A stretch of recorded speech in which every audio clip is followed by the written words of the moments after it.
pemirsa, Anda masih setia bersama dengan kami dalam persembahan Samadi TV. Mana baru keluarga?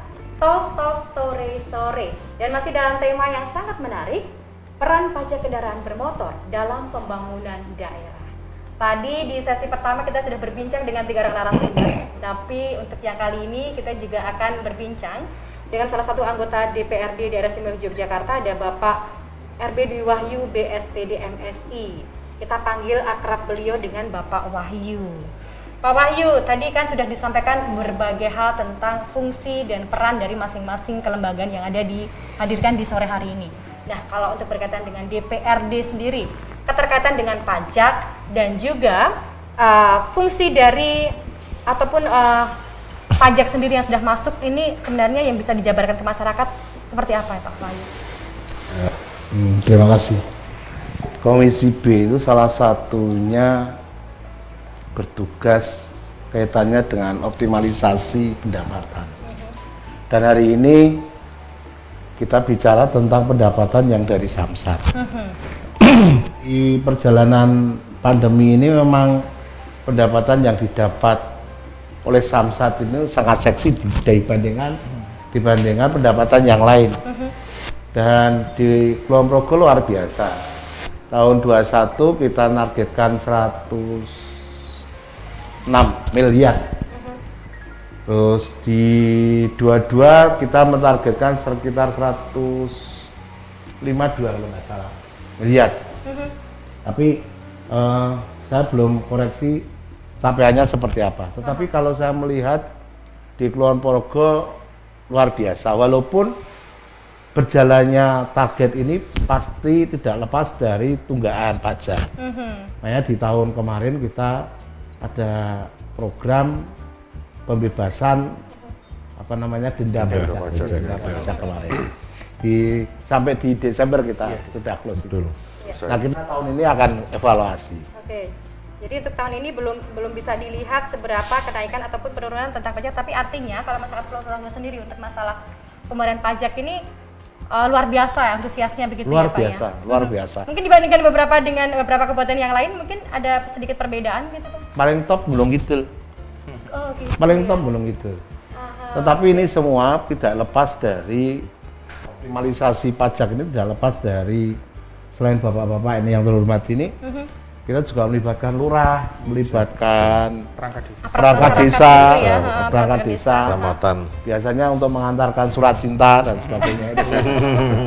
Ya surat cinta yang kadang-kadang ini perlu masyarakat paham, nanti dijelaskan Pak. Jadi kalau supaya di tempatnya Pak Liadi itu tidak kisruh begitu, memang kalau ada transaksi kendaraan bermotor dijual belikan itu harus segera lapor. Kalau enggak, nanti surat cintanya kepada pemilik lama. Padahal lo ini tak jual lo ini, tak jual lo ini. Iya. Ini jadi akan masuk hal yang penting ya Pak ya, kan biasanya kalau masyarakat urusan jual beli menjadi urusan intern, kadang-kadang tidak perlu melaporkan, yang penting sudah selesai urusan ini, jual beli udah dapat uang gitu. Tetapi kami butuh kontrol data, data supaya ini motor AB sekian sudah dijual. Harusnya lapor ke Samsat mengclose blokir itu. Kadang-kadang kita ini kan enak saja terus meminjamkan KTP. Tapi kan pernah ada kasus bahwa ternyata ada kendaraan mobil digunakan untuk teroris. Ya pasti atas namanya pasti diuber-uber padahal kendaraan itu sudah dijual lama. Nah, artinya bahwa ketika bicara tentang optimalisasi pajak, pasti harus berbasis data harus akurat, sehingga penagihannya nggak keliru. Tadi surat cinta nggak keliru, Pak. Ini harus dijual lama sekali. Nah, dijual kemana? Ini kadang-kadang kita sulit. Harusnya ini ada konfirmasi gitu ya. Tetapi kembali ke Kulon Progo, saya melihat Kulon Progo hebat juga terkait dengan pajak kendaraan bermotor, walaupun tagihannya pasti ada, tetapi itu bisa terantisipasi. Ada sekitar secara data akurat. Barangkali nanti ada 1.000 kendaraan bermotor setiap bulannya ya Pak ya. Artinya di Kulon Progo ini sekarang adanya, yang sekarang Kulon Progo digadang-gadang menjadi basisnya pariwisata tidak lepas dari rutinitas transportasi. Nah, transportasi itu pastinya di situ lalu lalang harus ada mendisiplinkan kendaraan bermotor plat di luar itu harus didisiplinkan. Ini konteksnya optimalisasi. Nah, tetapi ada yang lucu Pak Riyadi. Lucunya begini. Ini berbanding balik. Berbanding balik artinya begini. Ketika kendaraan capaian optimalisasi pajak di Samsat itu tinggi, tetapi pariwisatanya malah jeblok. pendapatan di pariwisata kemacetan di mana di Kulon Progo itu sangat-sangat jelek sekali. Dan itu lucu karena kita adanya ada dan sebagainya, artinya di Kulon Progo itu menjadi potensi wisata. Ya tadi ada apa lalu lalang transportasi itu pasti nanti akan berimbas dengan pekerjaannya Pak Riyadi. Tetapi hari ini wisatanya itu kok sangat jelek ya. Sangat jelek. Padahal ya kemarin agak maklum sedikit bahwa adanya itu masih sepi. Tetapi ini harus dipersiapkan Kulon Progo juga. Bagaimana wisata itu ya harus di Kulon Progo. Jangan sampai di Kulon Progo hanya untuk lewat doang. Turun di Kulon Progo terus ke Purworejo terus di Gunung Kidul. Dan setelahnya di sana. Di Kulon Progo hanya mampir di toilet, jangan sampai itu, jangan sampai. Nah, karena ini apapun Mas Riyadi, ini akan mempengaruhi potensi pajak kendaraan bermotor yang ada di apa namanya di Kulon Progo. Dan pastinya lalu kalau ditanya terus pajaknya buat apa? Ya pasti untuk pembangunan itu sendiri. Dan pasti ketika bicara Kulon Progo itu pajak kendaraan bermotornya salah satunya ini. Itu bagus pasti di situ juga. Apa namanya ada prioritas untuk pembangunan di sana.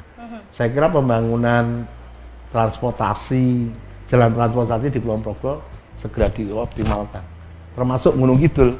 Karena Gunung Kidul itu basis pariwisata, tetapi ketika bicara tentang jalannya itu sangat konyol sekali. Makanya ada banyak laka pariwisata itu harus diantisipasi mulai sekarang. Dan peran pajak dari kendaraan bermotor sangat apa namanya berguna. Oke. Baik, ya tadi sudah disampaikan oleh Pak Wahyu. Ini benar-benar ya tadi kalau untuk urusan jual beli kendaraan motor ini juga penting, jangan sampai surat cintanya salah alamat. Kemudian ada terjadi sesuatu yang tidak kita prediksikan dari awal, yang tidak kita inginkan, akhirnya membawa kerugian bagi kita sendiri. Jadi lebih baik ngomong aja, lapor aja, itu lebih baik ya. Jadi memang saya sendiri baru tahu kalau ternyata urusan jual beli itu harus dilaporkan loh ini Pak. Jadi mungkin pemirsa juga baru tahu ini ternyata kita yang jual, kita yang beli kok ternyata harus ada laporan gitu ya. Tapi memang itu sangat penting sekali. Jadi dengan menyaksikan program Talk sore-sore ini banyak sekali kan informasi yang mungkin tidak pernah Anda duga sebelumnya. Baik, berkaitan dengan tadi Bapak menyatakan tentang keselamatan dan juga tentang pajak yang tertunda, akhirnya berkaitan juga dengan si jebol ini. Nah, ini saya akan langsung bertanya dengan Pak Riyadi. Namun sebelumnya kok ada pertanyaan masuk dulu ini Pak. Ini berkaitannya juga dengan pajak yang harus dijawab sama Bapak langsung. Ini dari Bapak Slamet Sentolo. Bapak-bapak, sekarang kan banyak kendaraan yang tidak dipajaki.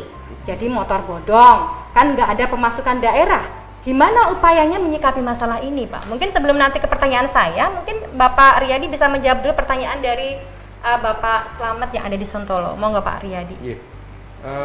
Istilah bodong itu kan ya agak lucu ya. Ini bodong itu bodong yang mana? Dalam arti apakah itu tidak jelas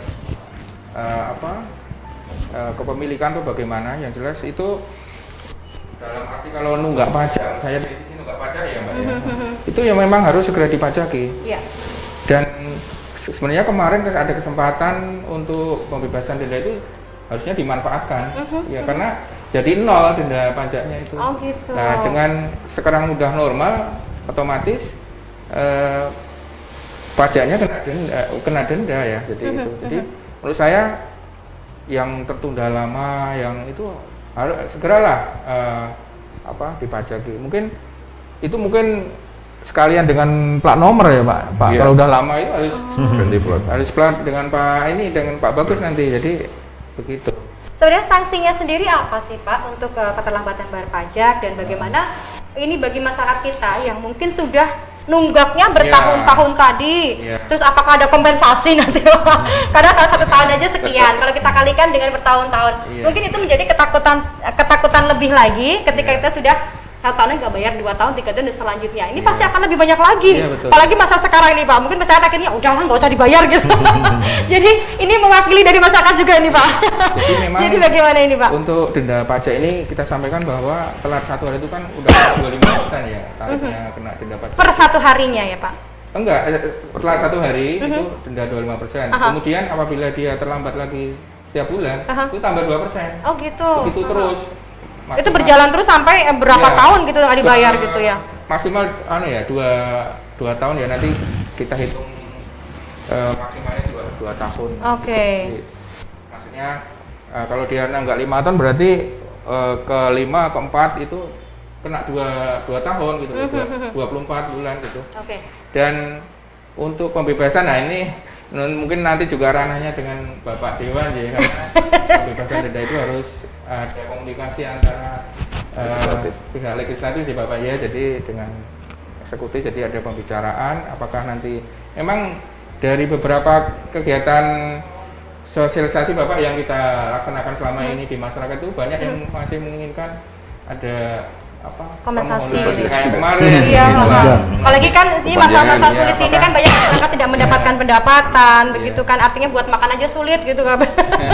Jadi kalau mau buat bayar pajaknya tertunda lama ini kan mungkin agak ini, mungkin nanti sebenarnya semuanya bisa dikoordinasikan ya Pak ya, bisa memang ada peraturan pasti, itu pasti ada karena memang peraturan dibuat untuk kita patuhi ya Pak ya. Tapi setidaknya kalau Anda ada kesadaran untuk membayarnya, itu pasti ada solusinya ya Pak ya. Yang penting datang aja ke Samsat dulu, ditanyakan dulu, nanti bisalah kita bicarakan gitu ya Pak ya. Jadi kita jangan sampai menunda-nunda ataupun kadang ada pembebasan denda itu kerennya itu di akhir mau habis tanggalnya itu masyarakat menumpuk gitu ya, akhirnya kehabisan waktu gitu ya Pak ya. Malah nanti saja. Oke. Nggak usah menunggu sampai nandain. Pokoknya kalau memang ada kesempatan segera aja lah. Yang paling penting kan membayar pajak itu bukan hanya untuk Anda sendiri tapi juga untuk kita semuanya. Baik, sebelum nanti ada ke Pak Hendra juga ada Pak Bagus, kita akan jeda dulu Pak, karena memang ada beberapa yang mau lewat dulu Pak. Baik pemirsa, tetaplah bersama dengan kami dalam bincang Talk Talk sore-sore bersama dengan Sangat TV Warna Baru Keluarga Jogja.